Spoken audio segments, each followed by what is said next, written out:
Welcome. आपका स्वागत है मेरे यूट्यूब चैनल रियल सर्च पर।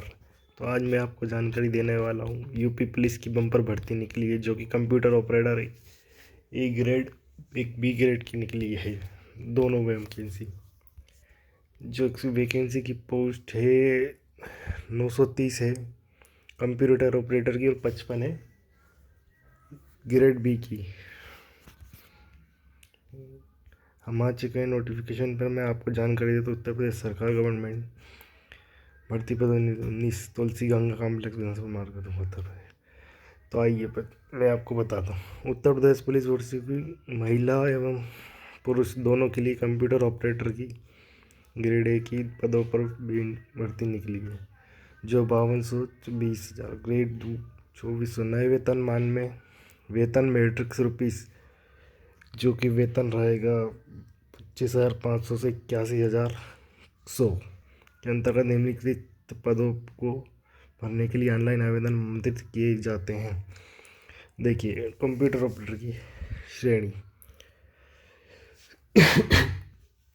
किस किस पद के लिए कितनी भर्ती निकली है मैं आपको जानकारी बताता हूँ। कितनी वैकेंसी है, जैसे कि देख रहे हैं आप सामने श्रेणी है अनारक्षित, जो पहली भर्ती है अनारक्षित, जो किसी जनरल वालों के लिए आती है। 381 पद हैं इसके। EWS के हैं 91 अन्य पिछड़ा वर्ग 249 249, अनुसूचित जाति के लिए 193 एवं अनुसूचित जनजाति के लिए 16। टोटल वैकेंसी से 930, जो कि कंप्यूटर ऑपरेटर्स की है। नोटिफिकेशन में देखेंगे हम कंप्यूटर ऑपरेटर ग्रेड ए के पद की भर्ती है, तो पुरुष एवं महिला पात्र होंगे। परीक्षा पूर्व किसी भी समय रिक्तियों की संख्या परिवर्तित की जा सकती है। भर्ती किसी भी समय या भर्ती के किसी भी स्तर पर बिना कोई कारण बताए निरस्त भी की जा सकती है। गवर्नमेंट द्वारा ये भर्ती किसी भी समय दोस्तों किसी भी अन्य कारण से ये निरस्त भी की जा सकती है, तो इसमें आप ब्लेम नहीं कर सकते गवर्नमेंट पे। ऐसा इसमें बताया गया है, कुछ कह नहीं सकते कार्रवाई। आवेदन की समय सारणी देखेंगे अब हम। ऑनलाइन आवेदन शुल्क जमा होगा, जो कि आवेदन की तिथि 7 तारीख से 1 जनवरी 2024 से ऑनलाइन आवेदन होंगे। शुल्क जमा करने की अंतिम तिथि है 28 तारीख पहला महीना 2024 तक ये आवेदन संपूर्ण तरह से क्लोज होंगे। शुल्क समायोजन एवं आवेदन में संशोधन की अंतिम तिथि है 30 तारीख पहला महीना जनवरी 2024। नीचे आएंगे हम और देखेंगे आवेदन शुल्क। इस भर्ती की प्रक्रिया का आवेदन शुल्क है 400 रुपये, जो कि आपको ऑनलाइन करना है, ना कि कैश। MP ऑनलाइन से जाके आप फॉर्म भरेंगे। इसके यूपी पुलिस का बता के यूपी पुलिस भर्ती के लिए आवश्यक बढ़ता है। भर्ती के लिए आवश्यक है कि व्यक्ति भारत का नागरिक हो, तिब्बत शरणार्थी भारत का निवासी हो, निवास अभिप्राय से पहले ही जनवरी 1962 के पूर्व भारत का तिब्बत का शरणार्थी हो, जो कि भारत का 1962 के पूर्व का निवासी हो, वो भी इसमें आवेदन कर सकता है। भारतीय अपन तीसरे पे आते हैं। भारतीय उद्योग ऐसा व्यक्ति हो जिसने भारत में स्थायी रूप से निवास करने के अवसर पर पाकिस्तान, म्यांमार, श्रीलंका, पूर्व अफ्रीकी देश, कोनिया, युगांडा एवं यूनाइटेड रिपब्लिक का प्रावधान किया हो, जो कि ये पहले से ही नियोजन किया हो, पर अब वो भारत का नागरिक है, पर उसके पास सारे सर्टिफिकेट होने चाहिए। यहाँ का आय मूल, भारत का जिस क्षेत्र में वो रहता है, जिस राज्य में वो रहता है, सब कुछ होना चाहिए उसके पास। हम नीचे की तरफ चलेंगे, इसमें सब ये दिया भारत का नागरिक, तो उसके पास सारे डॉक्यूमेंट कंप्लीट होने चाहिए। आय मूल निवासी, पढ़ाई, डिग्री जो भी हो, तभी उसके ये भर्ती में आवेदन कर सकता है। और जो यूपी प्लस का एक सर्टिफिकेट भी बनेगा, उसके लिए यूपी से बनवाना पड़ेगा, वो लगेगा इस भर्ती में, ताकि उसके फॉर्म फिल करवाना, वहाँ जाके उनको जमा करवाना पड़ेगा, वहाँ साइन सिग्नेचर प्रमाण पत्र देना पड़ेगा वहाँ का, यूपी का। नीचे तरफ आएंगे, शैक्षणिक अर्हता होना चाहिए। मान्यता प्राप्त बोर्ड से इंटरमीडिएट नीति परीक्षा भौतिक शास्त्र एवं गणित विषयों के साथ उत्तीर्ण होना आवश्यक है। भारत सरकार के इलेक्ट्रॉनिक सिग्नेचर एवं इन accredited and computer and communication DOEACC विभाग में कंप्यूटर में ओ लेवल की परीक्षा या सरकार द्वारा उसके समक्ष मान्यता प्राप्त हो या अन्य परीक्षा उत्तीर्ण होना आवश्यक है। समकक्षता निर्धारण सेशन दिनांक 5 मई 2000 प्रविष्टि के अनुसार किया जाए।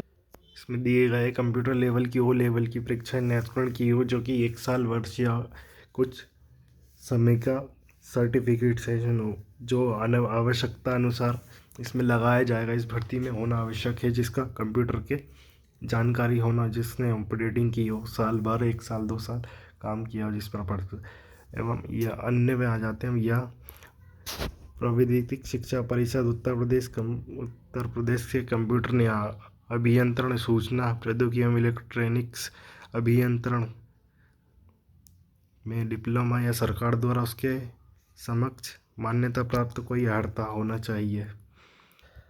अगर इसके साथ साथ अगर उसके पास हो उत्तर प्रदेश यूपी से अगर उनने कंप्यूटर में कोई सर्टिफिकेट लिया हो, कुछ करा हो, कोर्स वोर्स, तो वो हो तो वो भी इसमें लगा सकता है वो इसके साथ साथ शैक्षणिक योग्यता के साथ में।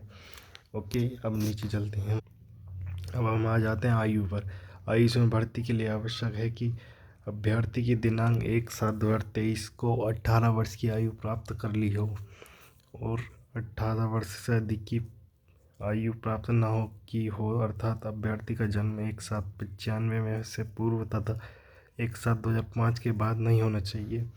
देखिए, इसमें साफ साफ कहा गया है 18 वर्ष से अधिक का होना चाहिए जो व्यक्ति इस आवेदन करना चाहता है यूपी पुलिस के लिए, और अगर उसकी डेट ऑफ बर्थ 1/7/1995 या पूर्व उससे तथा 2005 के बाद की हो नहीं होना चाहिए। ठीक है, तभी वो इसमें आवेदन कर सकता है। 18 वर्ष से ज़्यादा होना चाहिए।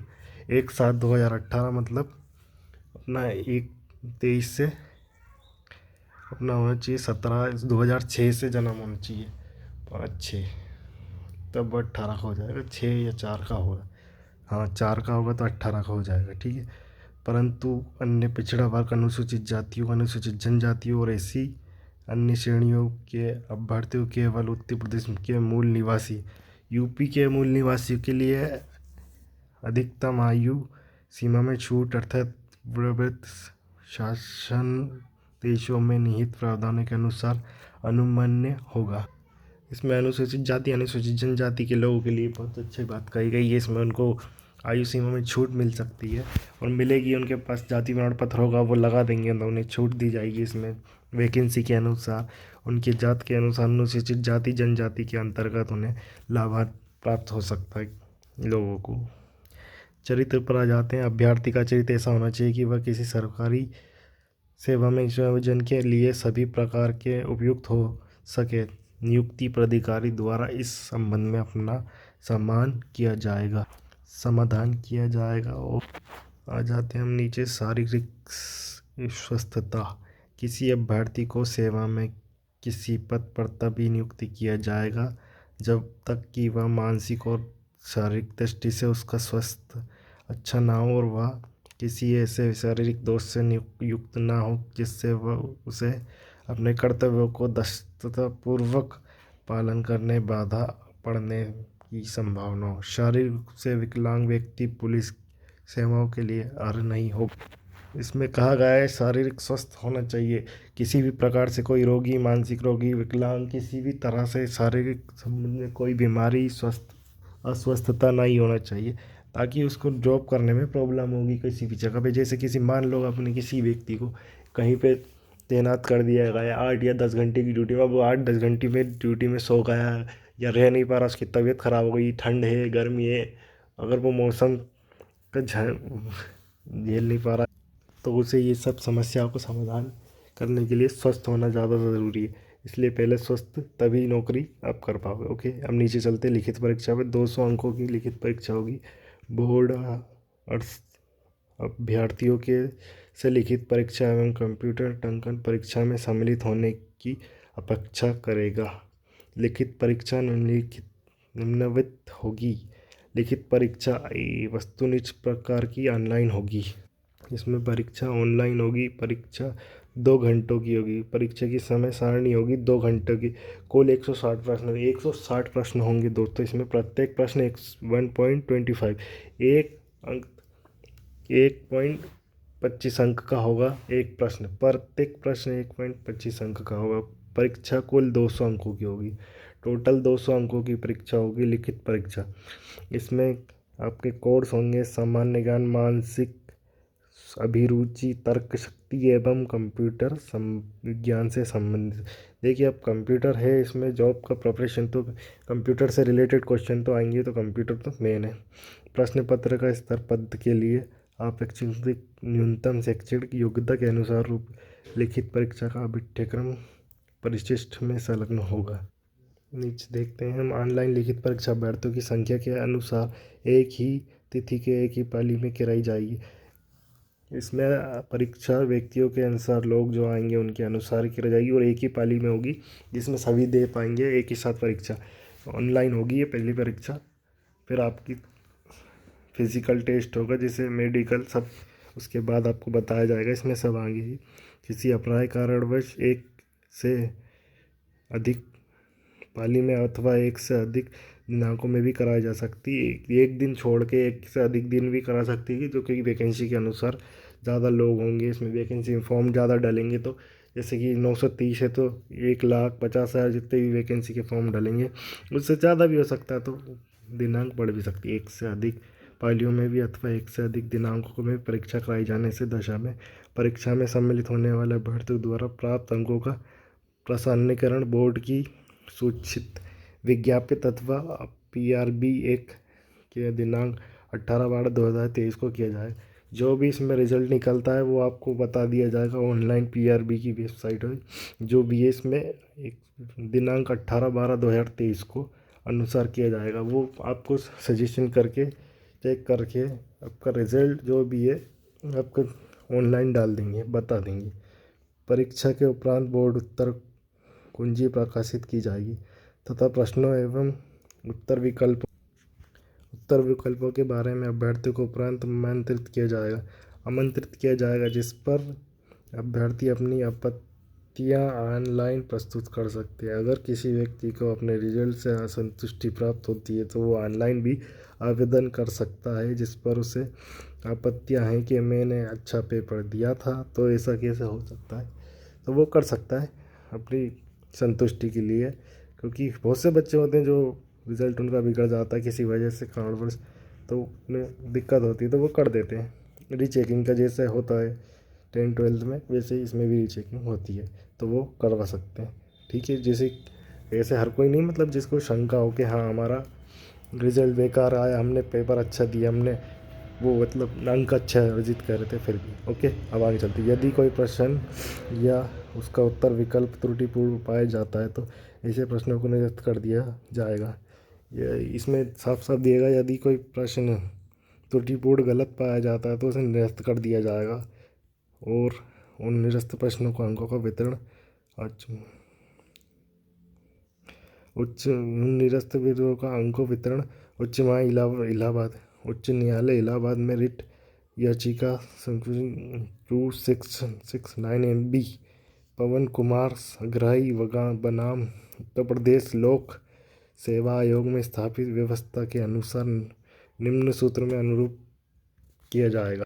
अब आ जाते हैं हम आरक्षण और आयु सीमा में छूट। लंबित क्षेत्रीय आरक्षण केवल उत्तर प्रदेश निवासियों को आरक्षित किया जाएगा। अनुसूचित जातियों से अनुसूचित जनजातियों एवं श्रेणी के भर्तियों के लिए आरक्षण। उत्तर प्रदेश लोक सेवा अनुसूचित जातियों अनुसूचित जनजातियों को आरक्षण वर्गों के लिए आरक्षण अधिनियम 1984 समय सीमा पर संशोधन यथा संशोधित उत्तर प्रदेश लोक सेवा में उसके लिए विकलांग स्वतंत्रता संग्राम लोक सेनानियों के आश्रित भूतपूर्व सैनिकों के लिए आरक्षण अधिनियम 1993 के उपबंधों और भर्ती समय प्रवर्तन सरकार के आदेश के अनुसार किया जाएगा। इसमें साफ साफ कहा गया है कि अनुसूचित जाति जनजातियों के लिए 1994 में जो अधिनियम बनाया गया था उसमें इनको जाति में छूट दी जाएगी। इसके अनुसार भर्ती में उनकी आयु सीमा में बहुत छूट मिल सकती है, जैसे 4 साल 2 साल, तो इसमें दिया गया है उस अनुसार। जैसे EWS से उनको भी छूट मिली। इसमें पूरा प्रकरण दिया गया है डेट वाइज, जिसकी जो जाति है, जैसे अनुसूचित जाति के व्यक्ति है, अनुसूचित जनजाति के और EWS के, इन सबको अपना सर्टिफिकेट होना चाहिए, कास्ट सर्टिफिकेट। उसके हिसाब से EWS का भी एक प्रारूप सर्टिफिकेट बनता है जो कि उनके लोक सेवा केंद्र से बना के दिया जाता है वहाँ। जैसे यूपी, बस यूपी वालों के लिए इसमें आरक्षण दिया जाएगा, जहाँ तक लिखा गया है इसमें।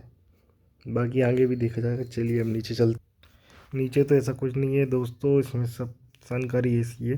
भूतपूर्व सैनिकों के लिए भी इसमें, भूतपूर्व सैनिक जैसे कि कर चुके हैं अपनी ड्यूटी पहले किसी गवर्नमेंट संस्थान में, आर्मी में, पुलिस में, जिसको भी आगे भी वैकेंसी करनी है तो इसमें ऑपरेटर के भी डाल सकते हैं। देखिए इसमें इसमें आपको टाइम टेबल सब बता चुका हूँ मैं, बाकी आपके ऊपर है। तो आप वैकेंसी का फॉर्म ऑनलाइन जाके अप्लाई कर सकते हैं। आपकी 18 से ऊपर आपकी आयु सीमा होनी चाहिए। 18 से 25-26 साल। और अन्य जानकारी के लिए हमारे पेज को फॉलो कीजिए, हमारे चैनल को सब्सक्राइब कीजिए। रियल सर्च पर आपको जो भी जानकारी समझ में ना आए कमेंट में पूछ लीजिए। आपको समझ में आए पूछिएगा ज़रूर सब दोस्तों, क्या पूछोगे नहीं तो आपको समझ में कैसे आएगा और हम भी बता कैसे पाएंगे। और इस जॉब के लिए कंप्यूटर कोर्स होना ज़्यादा ज़रूरी है। कंप्यूटर कोर्स आपने ज़रूर करा होगा, कोई ना कोई डिप्लोमा, PGDCA, DCA। और कंप्यूटर में जानकारी बहुत सी चीज़ें होती है, जैसे इसमें दिया गया है इस पर हमें advance diploma computer hardware, ADCP advance diploma computer programming, computer application, computer financial accounting, financial computer skills, diploma in computer teacher training, programming information office automation and publishing, diploma ed office management application, diploma in computer, diploma in computer application. बहुत सी चीज़ें ऐसे वैसे बच्चे करते हैं, तो आप करो के बैठे हो तो आप जरूर इस बेहतरीन वैकेंसी के लिए अप्लाई करें। यूपी पुलिस की अच्छी वैकेंसी है, वेतनमान अच्छा है इसमें। और इसमें लिखित परीक्षा होगी, general knowledge, mental aptitude, reasoning. Okay, धन्यवाद। हमारे पेज को सब्सक्राइब कीजिए, लाइक करिए, जानकारी अच्छी लगी है तो।